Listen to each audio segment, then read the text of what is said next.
Hey, what's up everyone? It's Maya here, and I made this video today because I wanted to talk about a few things that have been bothering me about Destiny lately. And it's also a little bit of a flex fest because recently I took over using mouse and keyboard, and I wanted to see how I could get better.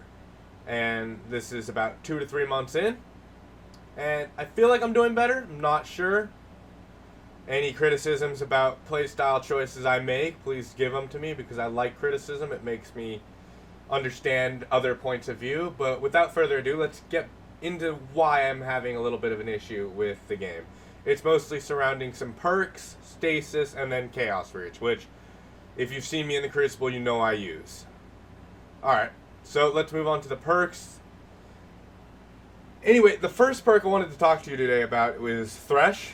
And I'm going to pull that up over here. I have it on my pally. This is the best pally I've gotten so far. Thresh gives you super energy when you kill combatants in PvE only.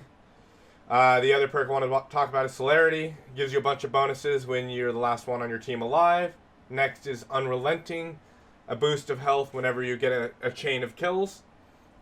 And the last one I wanted to bring up is sort of like Celerity, but it's a new one, Bottomless Grief, which is you get ammo every time you get a kill when you're the last team alive. So, I brought up these 4 perks in particular because they have uses, but not many. So, Thresh I use in only PvE, mostly Gambit. I pair it with the Brass Attacks. I pair it with the Palindrome and the Battle Harmony Exotic Warlock chess piece, which really works well. I get my super very quickly, but it has no uses in Crucible whatsoever. There are a couple of things that could be done to fix it, but not really all that many. My idea was always that it gives you a base stat increase to your intellect by plus 10, so that it has a non-active perk while you're playing Crucible. And it'll help with those people trying to min-max a little bit more if they want to sacrifice their rangefinder or kill clip or one for all for an extra 10 intellect. Celerity and Bottomless Grief have always been perks that as soon as I get them on the weapon, I just delete the weapon. I have no reason to keep them because they have no valid use almost anywhere. Celerity doesn't help you at all in PvE, and it barely helps you in PvP. Bottomless Grief can be useful, but what game modes in PvE are you playing that it's okay for your entire team to be dead? Because Nightfall's Grandmasters are the only ones I could think of. Because a raid, if you're the last one alive, it's probably going to be a wipe. And in PvP, the only game mode where it actually functions is survival and elimination. And I don't know many people that would sacrifice rangefinder or quick draw or other perks that are just way better for the chance at better stats when you're the last one alive, when you could have better stats always active. I was thinking a lot along the lines of a lot of other streamers and YouTubers have been saying that they should be half active when you're playing. So, for example, let's say both your teammates are still alive and you have Celerity. It's only about 30% active, so you only get about a 30% of its increase. And it goes up when one of your teammates dies, and then when both of your teammates dies, it's 100%. That's one change. I was thinking more along the lines of the regular Trials weapons have Celerity inherent, and the Adept Trials weapons have both Celerity and Bottomless Grief inherent. Sort of like Last Resort in D1. I feel like that might be a teensy bit broken, but in the same sense, not many situations call for you being the last person alive. So having an adept weapon that helps you with that, with also good perks, would be a really good reward to go for if you are a person that avidly goes for flawless. The last perk I brought up was Unrelenting, and I know I went out of order, but I wanted to talk about Bottomless Grief and Celerity at the same time because they sort of do the same thing. Unrelenting is the perk I get and I just delete the weapon. The weapon's not useful to me at all. I cannot use that perk, and there's a reason. If I wanted healing for weapon kills, I would just use Crimson. But I don't use Crimson because it's not Red Death, and I won't use any healing weapon unless it's a pulse rifle by the name of Red Death. My idea for Unrelenting was to change its purpose.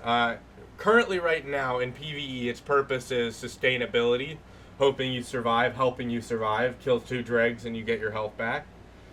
My idea with it was to make it a dueling weapon, dueling perk.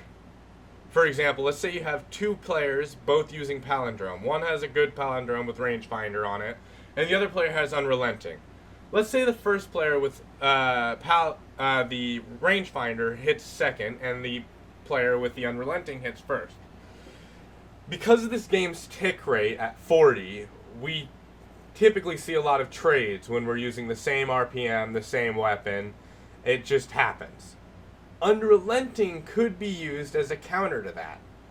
And what I'm saying is, instead of making it kills, make it rapid precision hits. For hand cannons, 3 rapid precision hits. For autos, 5.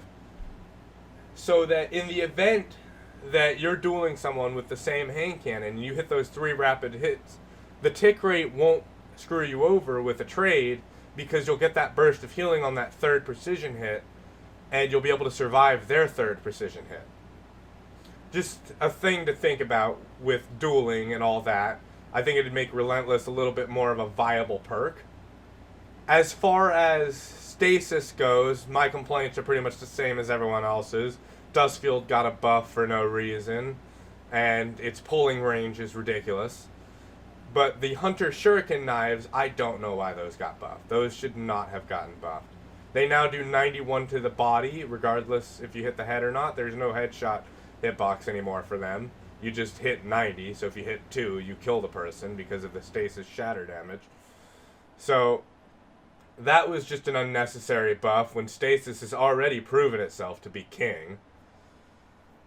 The last thing I wanted to bring up was Chaos Reach. I use it a lot. I've spent maybe the last 3 or 4 weeks using it. It is a very abusable super, and it doesn't really have a high skill ceiling. That's not the right way to put it. It doesn't take a lot of practice to get used to. And while that's a good thing in casual play, in high end trials alone, I've played multiple teams of people that use the Geomag stabilizers to get 3 to 4 supers every trials match. They hide in the back and play super passively until they get their super, and then they just get 3 pieces. Now, that's better than throwing a Dustfield nade and throwing a Shuriken and getting a 3-piece that way, but it's still a unusually abusable super, which leads to the 3rd problem, which is it got a buff that it doesn't need anymore. Now, if you don't remember, back then in Forsaken, when the super came out, it had a little bit of a latency with its activation and damage it dealt. So it wasn't as good as it is now. If I were to nerf it, I would bring it back to the way it was with the current meta. I think that it'd still have its place, and I think people would still use it. I just think it'd be a little bit more in tune instead of someone quickly activating it, getting a 3-piece, and then keeping 70% of their super. I'm being a little bit hyperbolic. It's about 40%, but you still get the point. That's all I really had to talk about today. Thank you for watching. I hope y'all have a good Sunday, because it's Sunday for me, and I hope to catch you guys in the Crucible.